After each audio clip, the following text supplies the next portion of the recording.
जय हिंद दोस्तों, मैं महेंद्र शर्मा स्वागत करता हूं आपका हिंदुस्तान स्पेशल न्यूज में।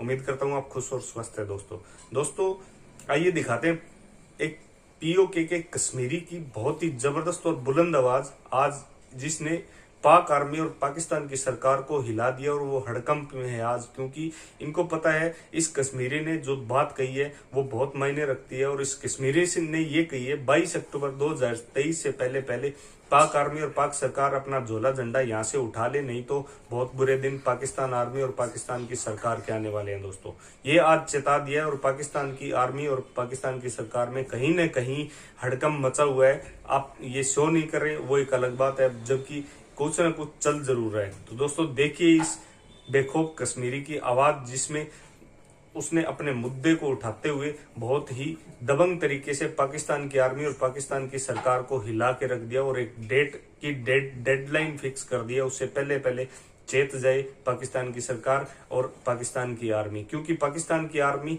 जो भी आवाज उठाता है पाकिस्तान पीओके में, उसको दबा दिया जाता है, उसको मार दिया जाता है और उसको उसके साथ बहुत ज्यादा अन्याय कर रही है पाक आर्मी। तो दोस्तों देखिए ये डिबेट। और उससे भी पहले मैं आपसे रिक्वेस्ट करूं, अगर आप मेरे चैनल पे नए हैं तो मेरे चैनल को लाइक शेयर एंड सब्सक्राइब जरूर करें। दोस्तों जय हिंद, वंदे मातरम, भारत माता की जय। दोस्तों कहते हैं कि जी हमने तो बड़ी आजादी दी हुई है, हमने तो प्राइम मिनिस्टर भी वहां का अलग रखा है, वहां का तो सदर भी अलग रखा है, आजाद कश्मीर जो ये कहते हैं। और वही बात है कि जब हम इंडियन टीवी पे जाते हैं तो हमारे बहुत से जो इंडियन दोस्त हैं, वो जब कोई आके ये कहता है कि जी मैं कश्मीर से हूँ पाकिस्तान के, तो कहते हैं कश्मीरी बोल के बताओ, तो वो नहीं बोल पाते, जाहिर उनको नहीं आती।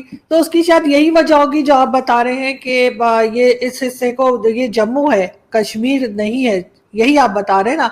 तो इस वजह से शायद उनको लैंग्वेज भी नहीं आती कश्मीरी, जो सुशील पंडित जी और कई दूसरे लोग जो हैं वो बोल के बता देते, लेकिन हमारी साइड से कोई एक सिंगल भी ऐसा नहीं गया जिसको कश्मीरी में बात करनी आती हो। लेकिन फिर भी सर, ये यही मेरा सवाल है कि आखिरी में, कि ये लोग तो कहते हैं कि जी हमने वहां का प्रेसिडेंट भी अलग रखा है, प्राइम मिनिस्टर भी अलग है, हमने कब्जा नहीं किया हुआ। तो अब आपको क्या फ्यूचर क्या लग रहा है, आगे कितने दिन और ये इसी तरह से चला पाएंगे इसको?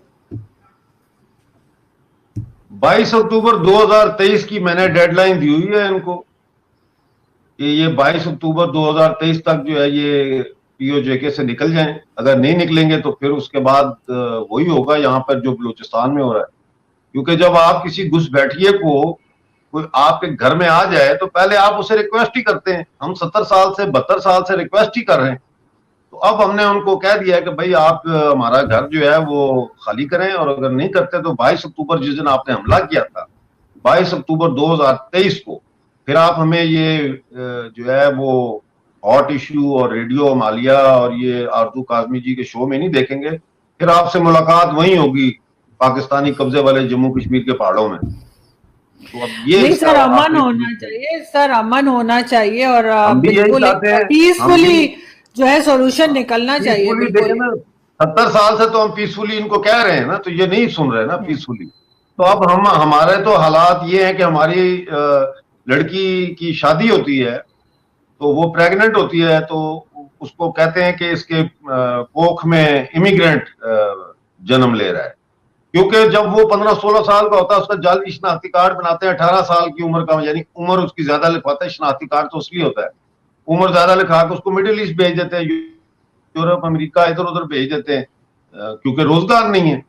तो कब तक ये चलेगा?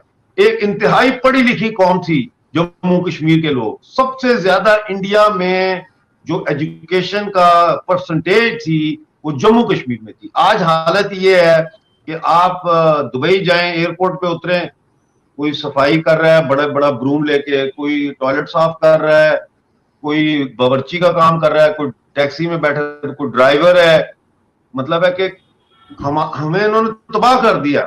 अब मजीद इंतजार नहीं हो सकता। अब हमने इनको डेडलाइन दे दी है, ये 2023 22 अक्टूबर तक अगर ये निकल जाए तो उसमें इनकी आफियत है। अगर ये नहीं निकलते तो फिर इनको एक नया फ्रंट चाहिए होगा। मैं आपको बताऊं, आज इन्होंने कश्मीर में दो कश्मीरी मारे हैं। एक सिखनी है जो कि टीचर थी, वो टीचर अपनी तनख्वाह का 50% गरीब बच्चे जो स्कूल के हैं उनमें तकसीम करती थी, उनकी अखराजात उठाती थी। ठीक है, और वो दूसरा जो है वो कश्मीरी पंडित था, टीचर, जवान दोनों, उसको भी मार दिया। 2 दिन पहले इन्होंने कश्मीर में ही एक इंतहाई अच्छे कश्मीरी पंडित मक्खन सिंह जो है वो बिंद्रू, उनकी फार्मेसी थी, वो नहीं गए छोड़ के कश्मीर को, तो उनको मार दिया। इसी तरह से एक मुसलमान था जो टैक्सी ड्राइवर एसोसिएशन का ओहदेदार था, लेकिन वो प्रो इंडिया था, उसको मार दिया। एक बेचारा बेलपूरी बेचने वाला, ये क्या होता है आपके जो उधर नहीं मिलते जी गोलगप्पे, जी, गोलगप्पे वहां जिना सुपर में मिलते होंगे, जिना सुपर में। बिल्कुल मिलते हैं सर। हाँ, क्योंकि मेरा घर जिना सुपर के बिल्कुल सामने था, जहां ताजमहल होटल है ना, जी ताजमहल होटल के सामने हमारा घर था, जो हम छोड़ के आ गए। तो एनीवे, वो बेचारा हिंदू बिहार का रहने वाला, उसको मार दिया। तो मतलब है ये कौन करवा रहा है? ये general, lieutenant general Sahir Shamshad Mirza साहब, जो नए नए बने हैं 10 कोर के कमांडर, वो अपने मसल दिखाने की कोशिश कर रहे हैं कश्मीर। तो हम तंग आ चुके हैं। हमने तो इनको साल से ज्यादा का टाइम दिया है। ये नहीं हमने कहा कि जल्द 2 महीने बाद निकलो, हमने तो उनको 1 साल का टाइम दिया कि यार जितना साल में लूट सकते हो चलो लूट लो, लेकिन अब निकलो, बस यू हैव टू लीव। और अगर नहीं जाते तो फिर जैसे मैंने आपको अर्ज किया है कि फिर ये न गुफ्तगू से न शायरी से जाएगा, उठा सा के फिरौन इसी से जाएगा। जी नहीं नहीं, हम तो यही चाहेंगे कि हर जगह अमन रहे और लोग आराम से रहें, और जो भी डिस्प्यूट है वो बातचीत से हल किया जाए, और किसी जगह भी किसी का खून ना बहे।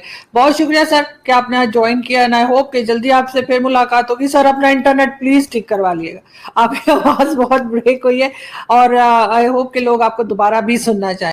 तो दोस्तों, इस डिबेट में आपने देखा अमजद अयूब ने बहुत ही जबरदस्त और दबंग तरीके से अपनी आवाज उठाई। ये आवाज इनको उठाने की जरूरत क्यों पड़ी? क्योंकि आपको भी पता है पीओके में कश्मीरियों के साथ आज इतना अन्याय हो रहा है कि पाक आर्मी और पाक सरकार कर रही है, उसकी कोई बेइंतहा हद है। क्योंकि कहीं न कहीं कश्मीरियों के हक हुकूक को दबाया जा रहा है, और कहीं न कहीं कश्मीरियों को अपने सुख सुविधाओं से वंचित किया जा रहा है। क्योंकि वहां ना ही तो पीने का अच्छा पानी है, वहां ना ही शिक्षा के लिए स्कूल यूनिवर्सिटीज है, ना ही वहां स्वास्थ्य के लिए, कश्मीरियों के अच्छे स्वास्थ्य के लिए वहां कोई भी पाक सरकार ने आज तक कोई भी हॉस्पिटल, यूनिवर्सिटी, मेडिकल कॉलेज वगैरह कुछ नहीं खुलवाया है, और ना ही वहां की सड़कें हैं ताकि कश्मीरी अपने आवागमन के लिए अच्छा इस्तेमाल कर सके, कहीं भी आने जाने के लिए। और कहीं भी अगर कोई बीमार हो जाता है तो कम से कम 20-20 किलोमीटर तक तो उस मरीज को,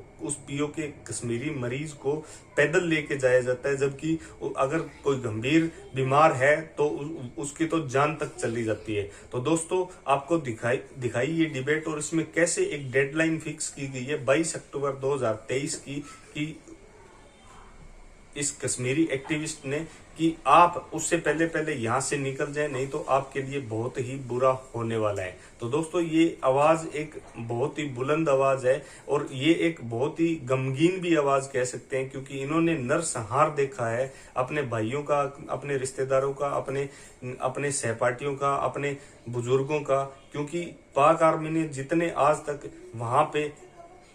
भी आज तक वहां पे अत्याचार किए हैं, उनसे ये पीओके की जनता त्रस्त हो चुकी है, और इनसे इतने ज्यादा परेशान हो चुकी है कि लोग आवाज उठाने लगे हैं। लेकिन दूसरी तरफ पाक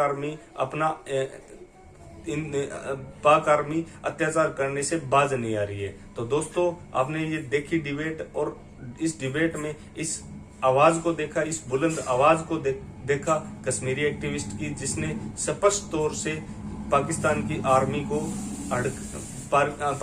आर्मी में हड़कंप मचा दिया, और पाकिस्तान की सरकार और आर्मी को चेतावनी भी दे डाली है। तो दोस्तों, कैसी लगी आपको वीडियो? और अगर आपको वीडियो अच्छी लगी है तो कमेंट में अपनी प्रतिक्रिया जरूर दें दोस्तों। जय हिंद, वंदे मातरम, भारत माता की जय दोस्तों।